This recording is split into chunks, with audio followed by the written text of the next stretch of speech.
obvious question to ask in this moment is about the changes that are happening right now on the global landscape.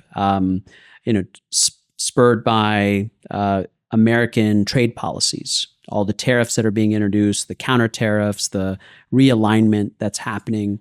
What is your perspective on that? Not going too much into politics, of course, but leaving at the aside end of politics. the day, as a procurement person, right, you don't like tariffs, right? Because it makes your sourcing more expensive. Because at the end of the day, I pay the tariffs, or my company pays the tariffs, and finally the client pays the tariffs. Right.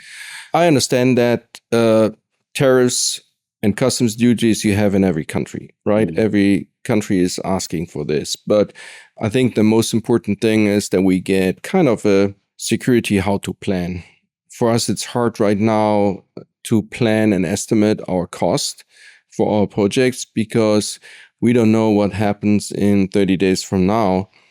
Maybe there's a change and then we have to re-estimate. It's not so difficult to estimate the direct tariff implications because if I import something from a third-party country, I can go into the list and see, hey, it's 20% if it's coming from the EU, for example. The problem is that the indirect effects you have because suppliers in the US raise their prices because the import of goods is more expensive, right? When we estimate our job, we don't really know where the heat exchanger supplier from the US is buying his plate from. Right.